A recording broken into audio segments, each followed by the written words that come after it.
So I actually got an email from a follower and I want to read it because this is one of the most specific trauma bond traps that I see. It is so relatable, and I bet you that you will see yourself in what she said. You will not be able to unsee this pattern in your own relationship. So she wrote, "Hi, Lisa.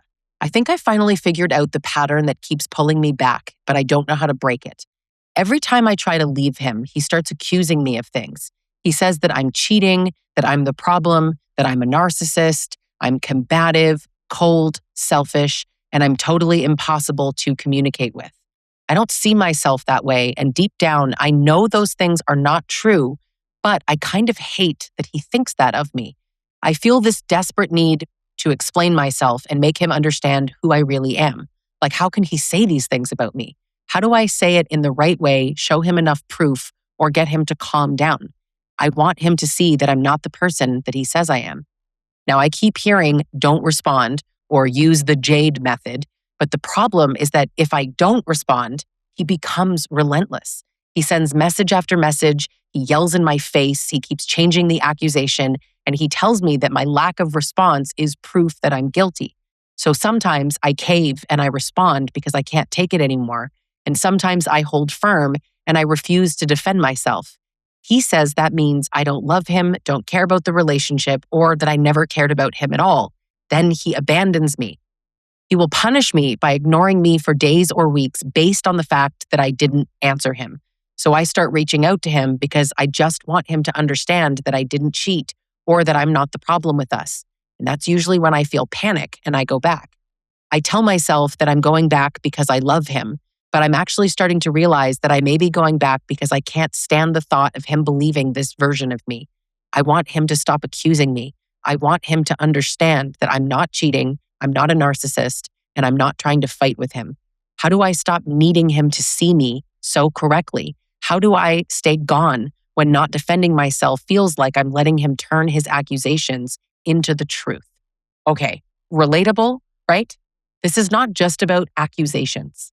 This guy and guys like him, right? They want control over your whole identity. So while he's saying you cheated, and that's kind of the framework, the accusation, he's actually creating a version of you that you can't stand to leave uncontested. You want to contest that.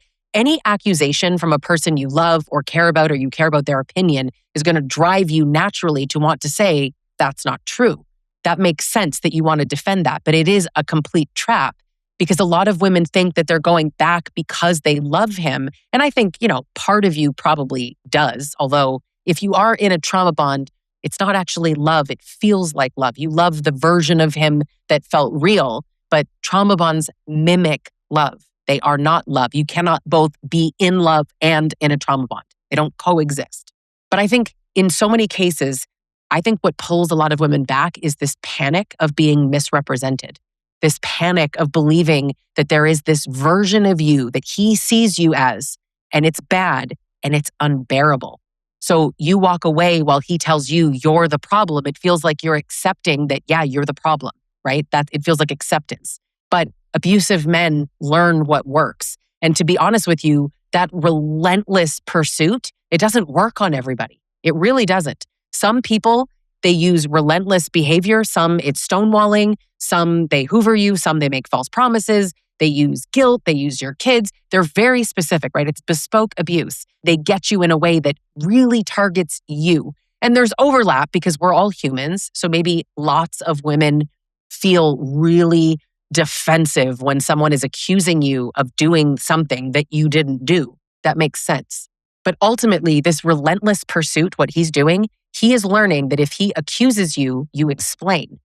And you're also learning that. But let's say he calls you selfish. So you need to prove that you care. If he calls you cold, you have to prove warmth. And you have to prove it in the way that he tells you is the proof. If you're cold, it's because you're not talking to him. So to prove warmth, you have to re-engage. Well, that could mean arguing, but then you've proven that you're warm. Great. Now you're all worked up, but you're warm, probably hot with rage, in fact. But this is the part where the accusation is doing its job because he accuses you to pull you back. If you defend yourself, it's a demonstration that you still care. So in this video, I want to break down why false accusations are so powerful and why defending yourself is only going to make things worse. It's going to deepen things. And then I really want to talk about what skills you actually need to stop making it so that he needs to see you correctly. What skills do you need to have to change that dynamic? Because I'm telling you, the goal is not to make him understand who you are. It's to stop letting the person distorting you decide whether you're allowed to leave and decide whether or not his opinion matters. My name is Lisa Sonni. I'm a certified relationship coach. I specialize in helping women exit and heal from toxic and abusive relationships with men. And so on my channel, what you can expect is exposing the tactics of abusive men, really dissecting the patterns so you can understand why they're doing it, but really, more importantly, what the impact on you is of all of these tactics that they're using, and skills and tutorials on how you can actually rebuild and have deeper self-worth, self-trust, distress tolerance, and actually build skills so that you can live happy and healthy with or without a man, but never a bad man. Now, the first thing that I just need you to understand is that there's no question here, okay? When he says, like, are you cheating on me? He's setting a trap. It's not an actual question. Even if he says you're cheating as a statement, he's expecting an answer, a defense. Now, you may want or need to say, no, that's not true. No, I'm not. But the trap is not just in a short denial. It's in the way that you start to prepare a case to defend yourself. You ever feel like you're litigating in your relationship? Because that's what's happening here, right? He is setting the stage. We're in a courtroom. You're the defendant. He's the prosecutor. He's also the judge, by the way. He's all the things that can persecute you. And now he gets to change the rules while the trial is happening. And I always make this kind of reference because it reminds me so much of this very old Friends episode. I know I'm dating myself, but in that episode, it's where Joey is the host of Bamboozled and Ross and Chandler are trying to play this game, but neither Joey, Ross, or Chandler fully understand the rules. And it's because the rules keep changing as the game is being played. You're being bamboozled in a narcissistically abusive relationship. The rules keep changing. So he might say, you need to do X to prove it to me. But if you do X, you still haven't proven it. But that's the point. You keep explaining. So if you explain where you were, is too much detail. People who give too much detail, that's suspicious. Why are you over explaining? I didn't ask you all that. So you show proof, but your proof is suspicious. So, okay, next time he accuses you, you're going to stay calm because last time you got worked up and that was proof that you're wrong. So deep breath, girl, stay calm. You are going to calmly say, that's not true. Well, now you're not defending yourself. Must be because you did it, right? You're cold. You're upset. You're unstable. You're refusing to answer. You didn't really deny it. You didn't deny it in the way that I feel you should have denied it. So getting worked up is a problem and staying calm is a problem. This is called a double bind. And it is meant to make you feel like there's no correct response, like you can't win. And I know relationships are not about winning and losing, but here you're losing all the time. That's how the game is rigged. You're being bamboozled. Because the accusation that he's making, it's not about what's the truth. It's just to make you pursue his opinion and to put him in that role of I get to decide whether or not I think you were cheating or not. So the first thing you really need to understand here is that there is no misunderstanding. It's a mechanism. So the skill you need here is pattern recognition. Stop asking, how do I answer this accusation? Because there's no answer. It's a double bind. What does this accusation reliably make you do? Look at yourself. What is the impact on you? What's the pattern in you? You keep defending. Why?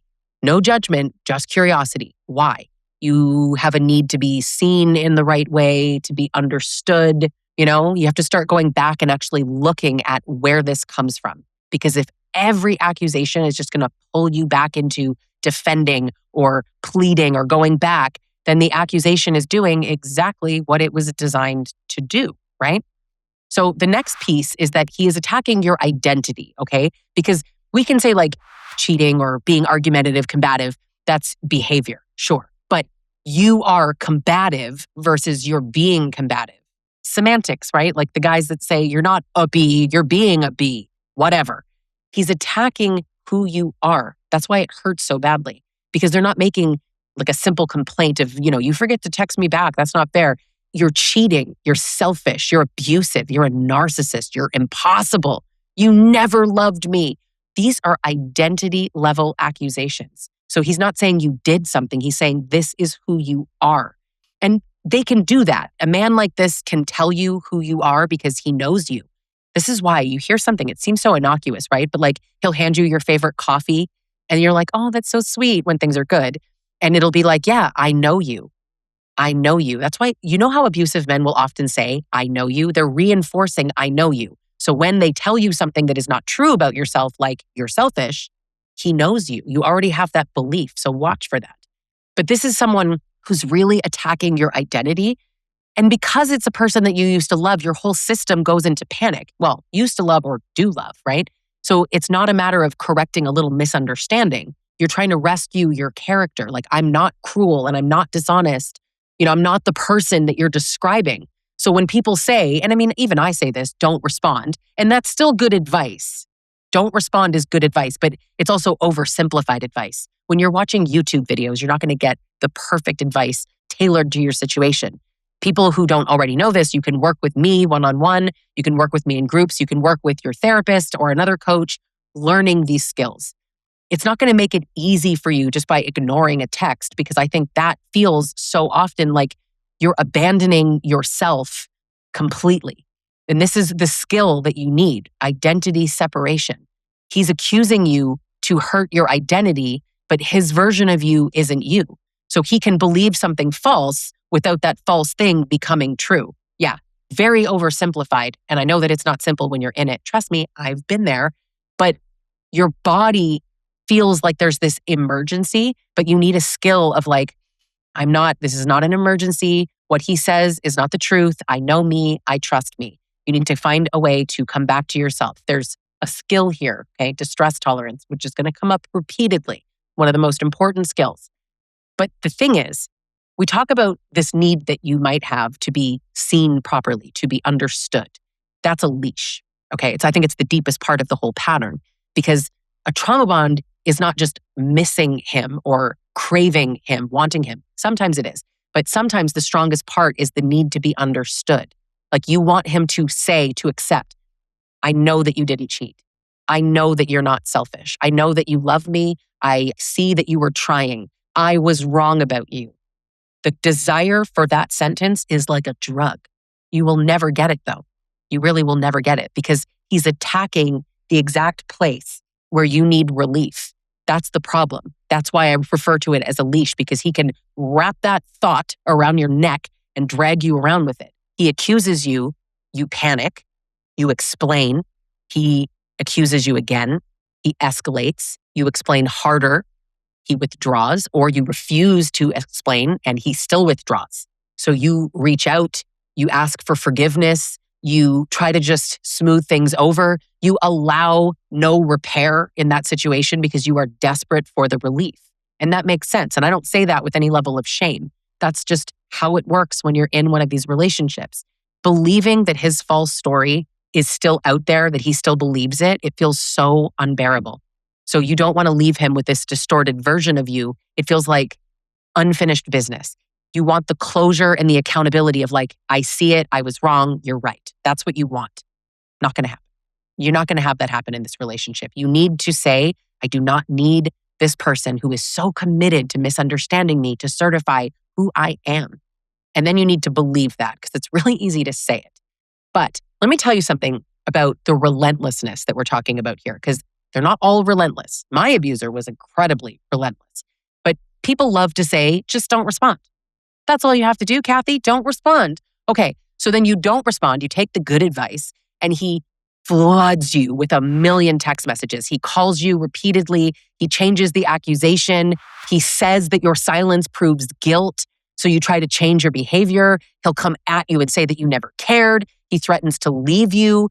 He ignores you. He punishes you. He might escalate physically. Let's not ignore that. My God. But your nervous system learns something in this, right? So if I don't defend myself, I get punished. So it's easy to say, don't defend yourself. Just use the Jade method. The Jade method is do not justify, do not argue, do not defend, do not explain. It is a great method, but it doesn't prepare you for the relentless hammering that comes after. But what I'm calling relentless hammering is conditioning. He is teaching you that silence brings negative consequences. So you are going to be punished for using the Jade method, okay? So you stand still, and you don't speak, you don't respond, you do what the coaches and the therapists tell you to do, and you feel like you're standing in a house that is on fire. Okay, so I mentioned distress tolerance. This is where this skill repeats. This is why it is arguably one of the most important ones. We all have a window of tolerance. We need to be able to sit in the distress. So he believes this about you, maybe. I also have a belief that they often don't mean it about you, but they want you to believe it just so that you defend yourself. But whether he believes it or not, because that's sort of a gray area, and abusers are all different, in both cases, you feel panic. You have to sit in the feeling of, he believes this, and that feels awful for me to think that he believes that, but I can sit in this terrible feeling and I can get through it without changing my actions. That is damn hard, damn hard. So many people think they have this skill until you are faced with one of the hardest possible situations, because you want to correct all the lies, you want to send the text, you want to explain it, you want to just say your piece, because accepting it is just not something you can do. It's because you don't have the skill of distress tolerance, or you don't have the skill strong enough. You need to have I feel anxious, I feel panic, I feel fear, and I'm still not going to engage. I'm still not going to hand this person another opening. That is the work, and it's a lot of work, very hard. I teach this skill, but you can learn this in a lot of places as well. There really is no response that makes this whole thing fair, because there's a mind game happening. You know what I mean? Like, this is the double bind. If you respond, you're defensive. If you don't respond, you're guilty. If you cry, you're unstable. And also it's proof that you're guilty. If you're calm, you're mean and selfish. If you explain, you're just manipulating. You're just making excuses, right? So if you refuse to explain, I knew you never cared about me. Like, oh my God, right? What is the right answer? What on earth could you possibly say? Nothing. There's nothing you can say. Stop trying to win a game that was built so that you lose. This is why we got to change the question, right? Not how do I respond so that he understands. What response keeps you at the most distance possible? Which one doesn't drag you in as much? If you can just take one step back instead of constantly taking one step closer. He winds you up like this to prove that you still care. And I mean, to a degree, you're proving to him and to yourself that you need to care less. All in what I'm saying is the art of detachment. This is how you take baby steps to detach. You don't measure the success of what we're teaching you here by whether or not he agrees with you. The skill you need is outcome detachment, okay? I didn't escalate the argument. I didn't abandon myself to correct him. I didn't send a friggin' paragraph-long text. I didn't come back to the conversation trying to convince him that his opinion of me is wrong. I protected me.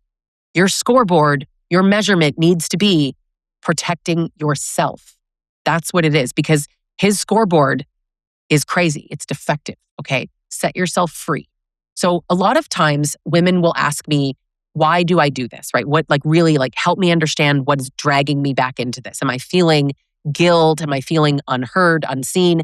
And there's probably not one answer, but I think in that email, she's almost describing feeling guilty that he thinks that of her. But I think a little bit more precise is that it's probably not guilt, because guilt is, I did something wrong, and there's distress, but it's there's a morality to it, right? You've done something wrong. But I think this is the pain of being seen as someone that you're not. He's attacked your character. So if you don't correct it, something negative, something false is out there living in the world about you, and it feels urgent. But I see this as shame. I think it's more, you are bad, not you did something bad. And again, it could be both. But you want the truth to be known. You want him to say he knows you didn't cheat. You want everyone to know, him, you, everyone. I didn't abandon you. I didn't stop loving you. You don't want the story to be completely rewritten by this pissy, angry, grumpy, abusive man standing in front of you. But the truth is never going to be a shared perspective. It's a battlefield in these relationships. So I want you to learn the skill of self-witnessing. How do you witness yourself? How do you become the witness that you keep begging him to be? Trust yourself, which sounds so easy. And I want to say two things about that. I recently interviewed Dr. Abby Monaro on my podcast. You can check out the episode. It's to do with lying. So if you search my playlists, Real Talk with Lisa Sonni, have a look at that episode in season 4. It's incredible. I bring this up because in that episode, while we were talking about lying, one of the things she was talking about was self-trust being one of the most effective ways to protect yourself against someone like this. And then if you're really here to learn this skill of self-witnessing and self-trust, which is so important, I'm going to refer you to my book, which is called Coming Back to Yourself. You can get this book on Amazon. It is amazing. It's going to be so helpful in teaching you actionable, practical skills to rebuild self-trust after you've been in an abusive relationship. So check out Coming Back to Yourself by Lisa Sonni. Here is what I'm describing. You want to become the witness that you wanted him to be. What do I know is true? Doesn't matter what he said. And I know it feels like it matters, and maybe it does when you're first starting this, but I'm asking you to train yourself to see yourself as the authority. What did I do? What does my integrity say? What do I know I didn't do? Because you don't need his approval. It just feels like that. But this is a guy who literally benefits from distorting you. So obviously he's not the right person to go to for a reality check.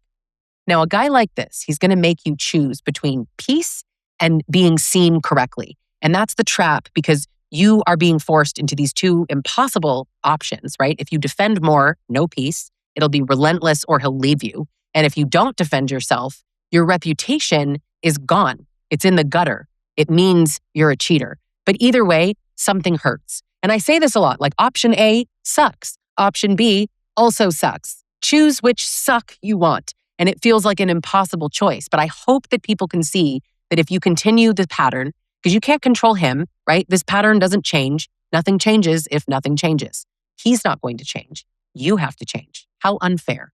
But if you step out of this frame and can get through this intolerable, horrible feeling that you're going to learn to tolerate, this discomfort, then I see not explaining as short-term, all things considered, because the pattern will eventually change in that you will leave him. I don't mean the pattern will change in the relationship.